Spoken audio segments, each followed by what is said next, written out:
you doing today? You okay? I am really well, had a great morning, exercised, all ready for a really good day. Well done. I'm gonna do it after our meeting. Yeah, can you just tell me briefly about yourself? What do you do? Really good question. What I do is I always find tricky because I do so many different things. I guess if I go through a little bit of history, I was a teacher for about 8 years. I taught computing, computer science, film, media, generally anything kind of creative with computers. And then about maybe 8 years ago, something like that, I stopped teaching in schools and colleges and started to kind of train young people or young adults and also corporate staff as well, mostly around digital skills, kind of STEM skills as they were called, science, technology, engineering and maths, but also lots of kind of digital transformation stuff. More recently though, I focused a lot more on video production, but also video production around kind of business, innovation, startups, new ideas, because another hat that I wear is that I'm a product designer as well, so I kind of create and design new software, apps, platforms, those kind of things. So I do a bunch of different things. Wow, that is impressive. Well done. Do you have time for all of it? That's incredible. That's a challenge for sure. Yeah, I guess sometimes I can't decide whether I'm like, the jack of all trades, and a master of none, or whether actually this is the way that I convince myself of what I'm doing is that I think there's something special in having a broad range of skills that you have, and if you can go deep on some of those skills, then actually that can put you in a really good position. So even when I'm doing design work, I try to bring in kind of some of my facilitation skills. Even when I'm doing filming, it's mostly around product stuff. So I try to weave all of these things together in some way. Altogether, amazing. Great. I looked at your YouTube and I really like your goal that you have. Is it 1,000 subscribers till end of the year? Tell me about it. 1,000, yeah. So this was a bit of a crazy idea. I've been doing YouTube videos with a friend of mine, Nick, for just over a year now, actually. I think it might even be this week, a year ago, that we did our first one. And more recently, we've decided to kind of focus on our own YouTube channels rather than our shared one. So we've got the Spen and Nick show, and now more recently, in the last couple of months, we've been focusing on our own individual channels. And then I was talking to Nick one morning. In fact, Nick's the guy that I train with every morning as well. So at 6 o'clock every morning, we get on Zoom and we do some kind of exercise together. And it's a really nice kind of motivational thing, and kind of we've got accountability. So every morning we have these conversations.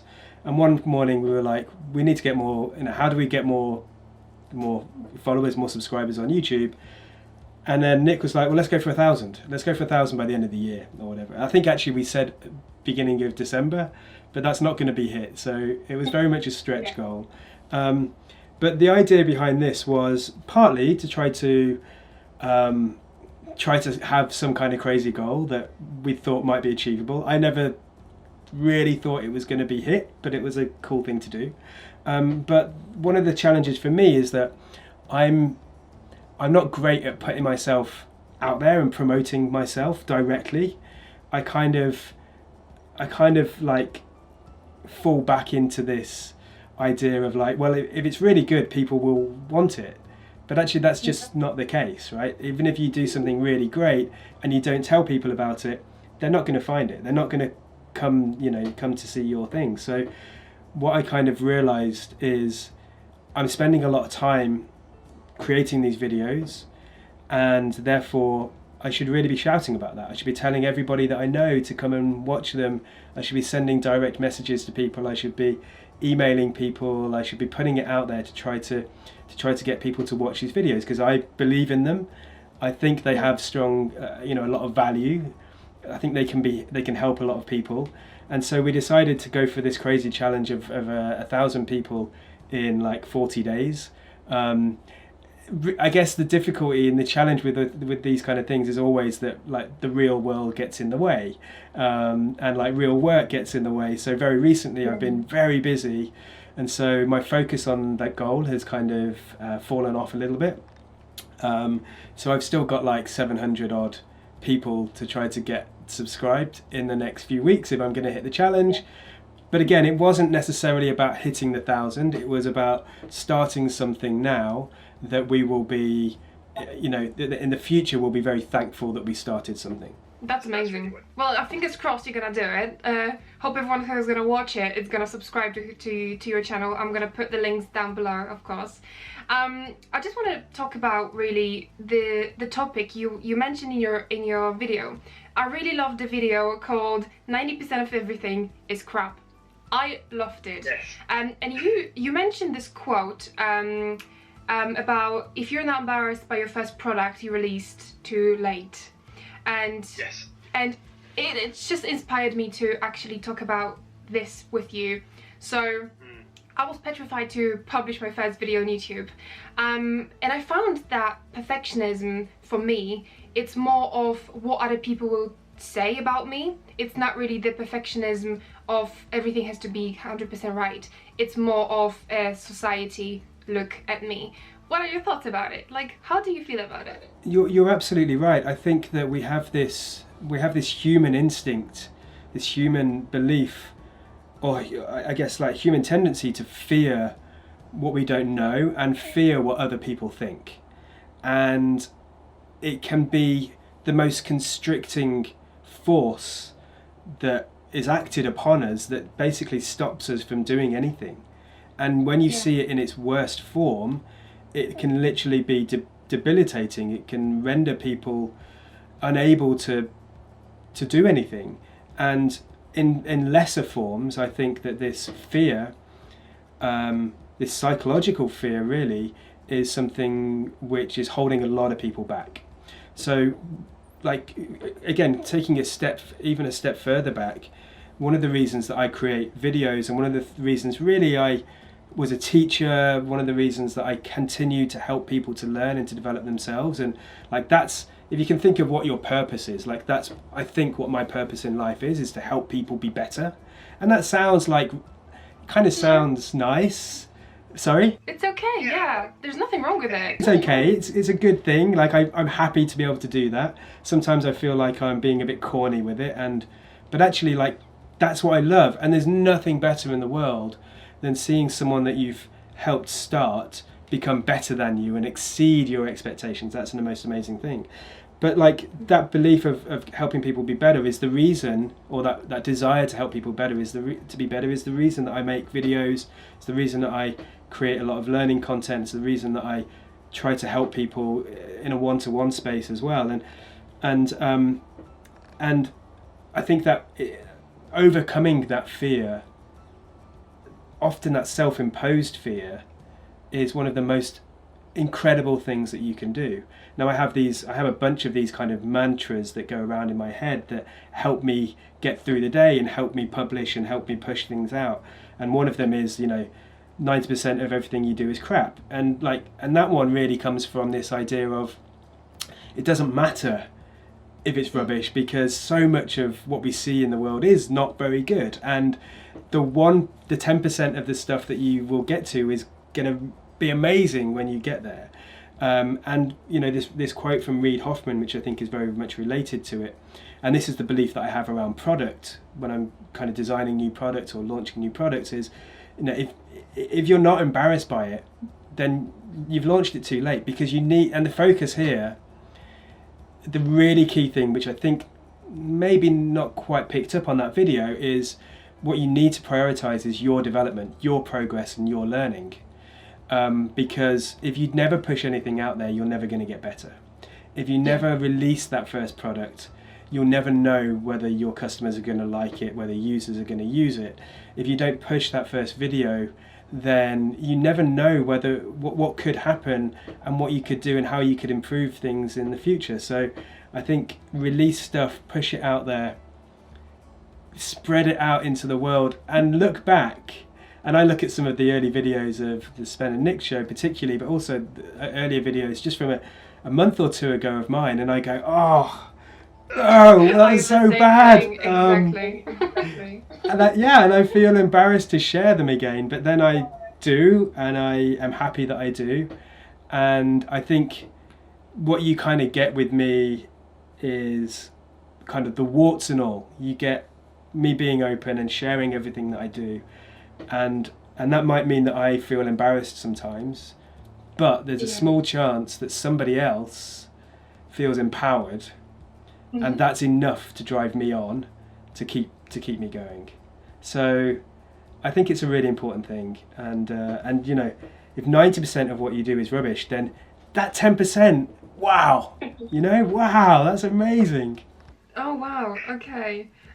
Do you have any advice for people who are scared, apart from just going out there? Because some personalities are not that outgoing, and they are just scared to do that.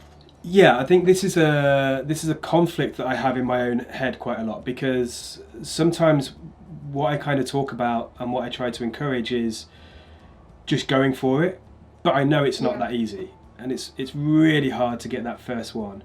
And so the thing that I'm talking to people about this now, like helping other people start to create as well and start to publish stuff. And what I kind of say is, what's the smallest thing that you can do today?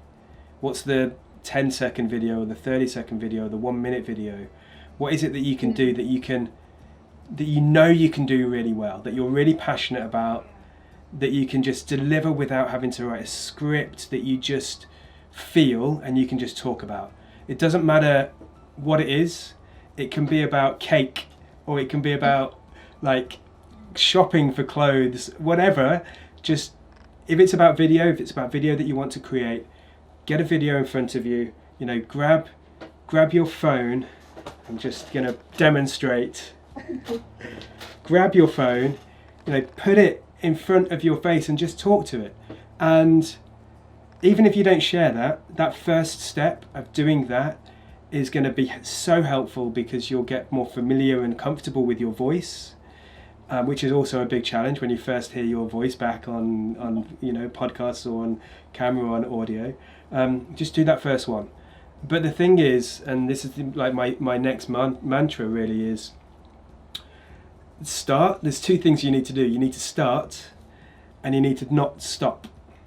That's it, right? With absolutely anything, if you start something positive and you don't stop, you will be successful in your own way. Now, that's a bit of a crazy one maybe, because like if you want to be a Formula One racing driver, that's not necessarily going to work. But actually, it's really important to know what it is you're aiming for and make sure that goal is kind of achievable. And what you're doing by not stopping is you're constantly learning. So that's kind of baked into that as well. So start, don't stop, constantly learn. Just 1% improvement every single time that you do something is going to mean that, I think the statistics on that are like, you do that every day and it's 37 times better than you were before, whatever it is. So I think start, and even if you don't share that thing, just having the confidence and the belief and the guts and the drive to do something, that first step, so helpful. So you went through the entire journey of becoming who you are at the moment. What were like your obstacles that you faced, or any problems you did, or do you have any advice for other people not to make this mistake in the future when they're trying to launch something, make something? I think there's a thing about failure here, and a lot of people glorify failure, and that's kind of good, and that's with the right intentions. But rather than glorifying failure, I think what you need to be doing is glorifying the learning and the progress that you want to make. Because those failures, if they're not reflected upon, if they're not challenged, if they're not looked at, if they're not scrutinized, if you're not developing new thoughts around those things, then that failure can be something that you repeat. And so what you must do with any challenge, any failure, any mistakes that are made is learn from it. And so, you know, there's so many things that I've got wrong, but I think one of the key pieces of advice that I probably should have listened to, or should have reflected upon at a much earlier stage, is just to go with your heart, go with your passion, go with what drives you and fuels you. So often I would make decisions based on what I think other people believe, rather than what I kind of want to do. And it's not that I regret any of these things along the way. It's not that I probably should have left teaching much earlier. It was a great thing. It was my starting point for getting confidence. There's nothing better if you're lacking a bit of confidence, and I really was when I was 24, 25. Didn't have that much confidence in front of people. But being up on as a teacher with 30 people in the classroom, you have to have the confidence to be able to talk to them. So that was an amazing learning curve for me. But I probably should have done most of the changes in my life. I should have done earlier, and that's because I didn't go with my heart. I didn't take that leap. I didn't do the right thing for me. So I think that's one of the big things that I'm trying to focus on. And sometimes that feels selfish, or it can feel selfish.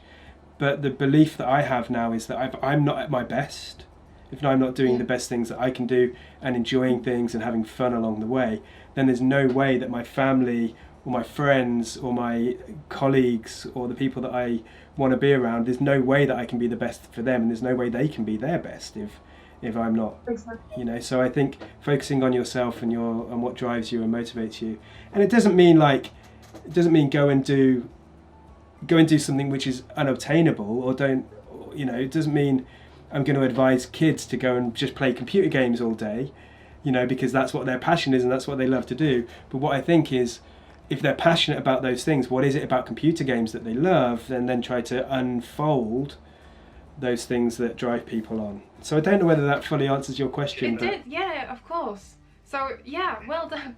Thank you very much. Yeah, I don't have more questions, but if you have any last words you want to share with people, feel free. I think I coming back to this idea of starting and being, and probably one of the things I didn't mention about this 90% of everything is crap thing, is that if you go in with that mindset, if you go into anything with a mindset of it's okay to be embarrassed, it's okay for it not to be the most perfect thing. Don't compare yourself to people that have been doing this for 10 years or 5 years or whatever.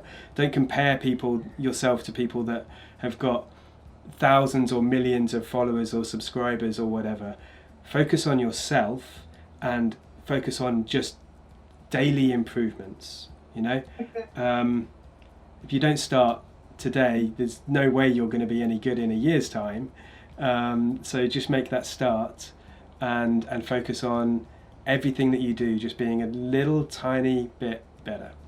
And I think that can be an incredibly powerful mindset and perspective to take when you're doing anything, really. Beautiful. Thank you very much for this short interview. It was a pleasure having you. Thank you so much for the opportunity. It's been fantastic. I have been loving your progress as well, which is just a joy to see. So let's keep in touch. Let's do a round 2 sometime as well. Sure, why not? Thank you. Great. I'll take care then. Thank you. Thanks so much, Dominika. All the best. Bye-bye.